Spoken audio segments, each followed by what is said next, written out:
Hi, today I'm going to talk a little bit about the consumer decision-making process. There are 5 stages in this process. The first is problem recognition, which leads to information search, which leads to alternative evaluation, which leads to purchase decision, which finally leads to post-purchase evaluation.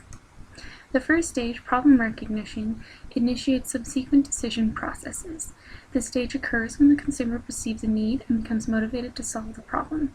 Now, there are a few sources of problem recognition, the first of which is out of stock, in which the consumer runs out of their current amount of the product and needs to buy more. Dissatisfaction, in which the consumer is unhappy with the product that they have and wants to find a new product to replace it. New needs and wants, related products or purchases, marketer-induced problem recognition, and new products. Now, how can marketers affect problem recognition? First of all, there are 2 types of problems, active problem and inactive problem. In an active problem, the consumer is or will become aware of the problem, so all the marketer has to do is convince the consumer that their product is the best. In an inactive problem, the consumer is not aware of the problem, so marketers have the difficult task of convincing consumers not only that they have a problem, but that their product is the best product on the market. I thought of baking soda actually, and the producers of baking soda actually worked very hard to come up with new uses for baking soda in order to create need and want for their product.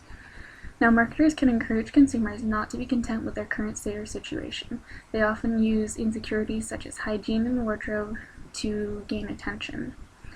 Now, consumers tend to want to try new products and new brands because we like novel things, so marketers should release new products even in a saturated market. Good ways of grabbing attention are free samples, introductory prices, and coupons. The second stage is information search, in which consumers begin to search for information needed to make the purchase decision. First, consumers conduct an internal search in which they recall past experiences and or knowledge regarding various purchase alternatives. So if I've used a product in the past, did I like it? Did I not like it? What could be better? Things like that. Then consumers conduct an external search in which additional information is sought through outside sources such as friends, public sources, and marketer-controlled sources like commercials. So this is when consumers start talking to their friends, reading reviews, things like that. Now, these are what's important to consumers when they're trying to decide which product to buy. First, across the board, is past experience with the brand. So if they've had a good experience, they're more likely to buy in the future. Second is how quality compares to other brands, and third is reasonably priced. The third stage is alternative evaluation, in which the consumer compares various brands, products, or services he or she has identified as being capable of solving the consumption problem and satisfying the needs or motives that initiated the decision process in the first place. Now, consumers have a subset of brands that they're aware of and that they consider during this evaluation, and this is called the evoked set. These are the only options that the consumer will consider during their evaluation, alternative evaluation. Now, how can marketers affect this alternative evaluation? The goal of most advertising and promotional strategies is to increase the likelihood that a brand will be included in the consumer's evoked set and thus considered. Marketers use 3 types of advertising in order to make sure that consumers have their product in their evoked set. First, consumers use top-of-mind awareness, which is used by marketers to make sure their brand is part of the evoked set, and in this, marketers put their brand put their brand name out there as much as possible so that consumers are aware of it. Second is reminder advertising, which is used to maintain high awareness levels. And third is point-of-purchase materials and promotional techniques such as in-store sampling, end aisle displays, shelf tags, toting special prices.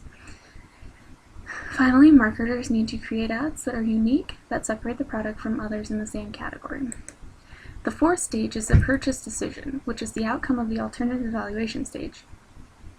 Now, some consumers have a predisposition to buy a certain brand, and this is called a purchase intention. The purchase decision is also not the same as an actual purchase. So even after a consumer decides which product or brand they will buy, it's not a purchase decision or an actual purchase until they've actually gone out and implemented their plan to buy the product. Brand loyalty is key. Now, brand loyalty is a preference for a particular brand that results in its repeated purchase. Now, how can marketers affect the purchase decision? Well, as I said, brand loyalty is key. 93% of consumers reported that they have a preference for a specific beverage. So if I prefer Coke, I'm going to keep buying Coke. Brand loyalty is not easy to maintain, and as other brands are continuously trying to steal consumers away with encouragement to try new products and other promotional offers. Marketers need to use reminder advertising to keep their brand names in front of customers and therefore in their vote sets. Marketers also need to maintain prominent shelf positions and displays in stores so that they're noticed by consumers, and marketers also need to run periodic promotions to deter consumers from switching brands. Now finally, the fifth stage is the post-purchase evaluation. After using the product or service, the consumer compares the level of performance with expectations and is either satisfied or dissatisfied. Satisfaction occurs when the consumer's expectations are met or exceeded. Dissatisfaction occurs when performance is below expectations. The best guarantee of favorable post-purchase evaluations is to provide consumers with a quality product or service that always will meet their expectations. Now, how can marketers affect the post-purchase evaluation?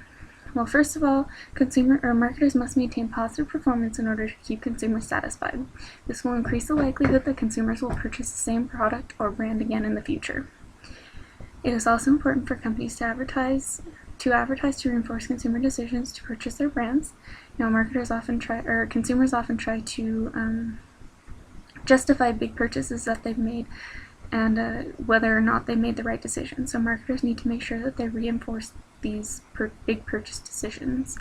Marketers also need to make sure that advertising and other forms of promotion do not create unreasonable expectations that the product cannot meet. So don't exaggerate in your ads, just say what the product does. Marketers should also provide a means for helping the consumer with the product if they need it, such as toll-free numbers to call or email addresses.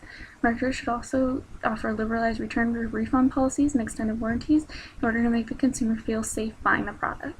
Thank you, and I hope this has been very informative for you.